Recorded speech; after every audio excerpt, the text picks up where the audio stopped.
সৃষ্টিজীবের মধ্যে ক্ষুদ্রতম একটি প্রাণী, নাম তার মশা। পৃথিবীতে এর থেকে আরও বহুগুণে বড় শক্তিশালী ও হিংস্র জীবজন্তু থাকলেও বাস্তবে এই মশাই বিশ্বের সবচেয়ে বিপজ্জনক প্রাণী। কারণ এর কারণেই মানুষ সবচেয়ে বেশি মারা যায়।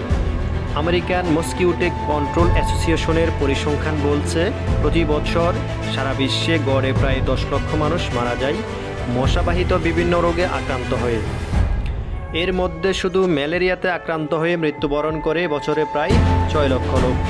এছাড়াও আমরা জানি মশা আমাদের রক্ত খেয়ে বেঁচে থাকে, কিন্তু মশার রক্ত খেয়েও যে অন্য কোনো প্রাণী বাঁচতে পারে সেটি কি আমাদের জানা আছে?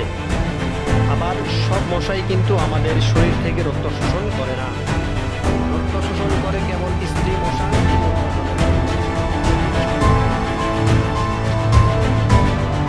বিজ্ঞানীরা দক্ষিণ পূর্ব এশিয়ার মালয় উপদ্বীপে স্ত্রী মশার চাইতেও ক্ষুদ্র এক ধরনের পরজীবী খুঁজে পেয়েছেন, যারা স্ত্রী মশাকে আক্রমণ করে তাদের রক্ত শুষে নেয়।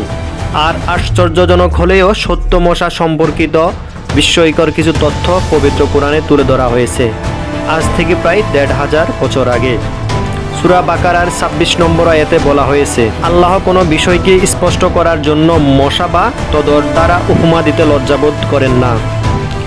বস্তুত যারা মুমিন তারা নিশ্চিতভাবে বিশ্বাস করে যে তাদের পালনকর্তা কর্তৃক উপস্থাপিত এই উপমা সম্পূর্ণ নির্ভুল ও সঠিক।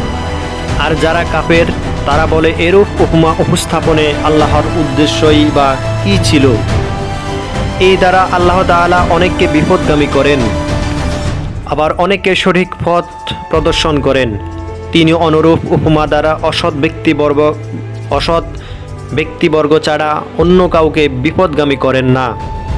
এই আয়াতে মশার জন্য বাউদা শব্দটি ব্যবহৃত হয়েছে, যা মূলত স্ত্রীবাচক শব্দ, অর্থাৎ আয়াতে মশা বলতে নারী মশাকেই বোঝানো হয়েছে। তাহলে বিজ্ঞানী এফ.ডব্লিউ. এডওয়ার্ডস দাবি করেন, দক্ষিণ পূর্ব এশিয়ার মালয় অঞ্চলে এমন এক ধরনের পতঙ্গ পাওয়া গেছে যারা মশার থেকে রক্ত খায়।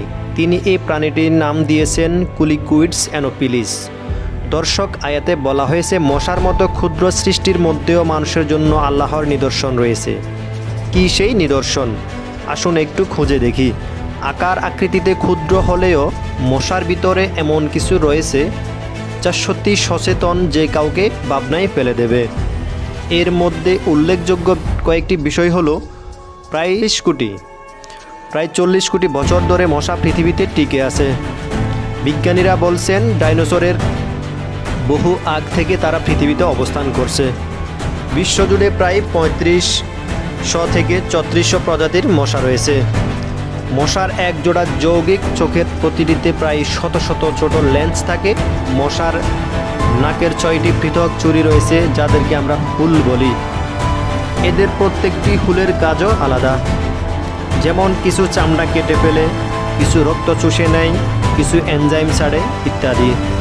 মশা তাপ, গন্ধ এবং কার্বন ডাই অক্সাইড ব্যবহার করে টার্গেট শনাক্ত করতে পারে, যা অনেকটা সেন্সিংয়ের মতো কাজ করে।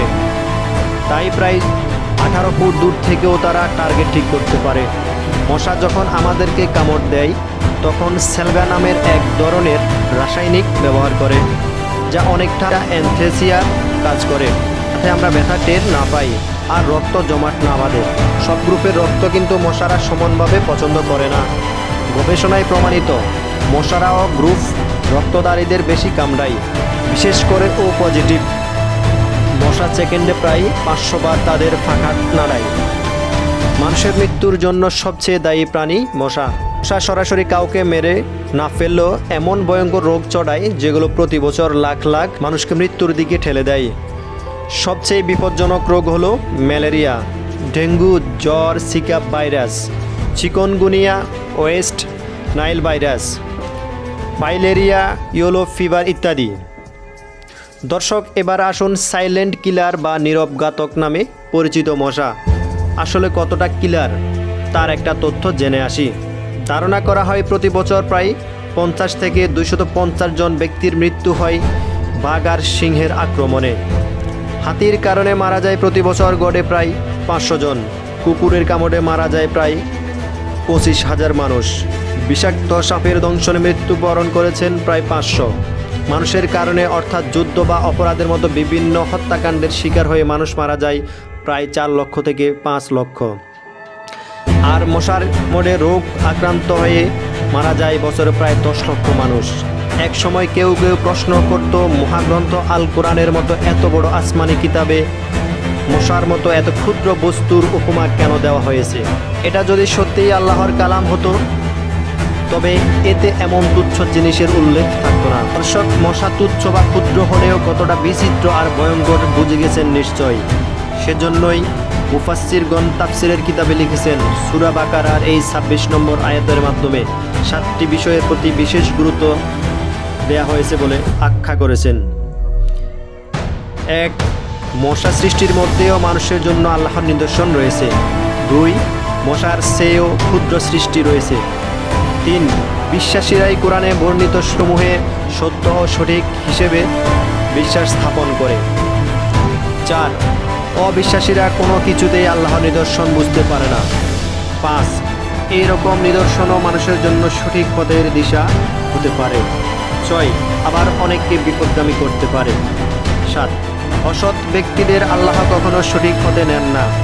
ইতিহাস পর্যালোচনা করলে দেখা যায় এই মশার মাধ্যমে মহান আল্লাহ কীভাবে অত্যাচারী শাসক নমরুদ ও তার বাহিনীকে ধ্বংস করে দিয়েছিলেন।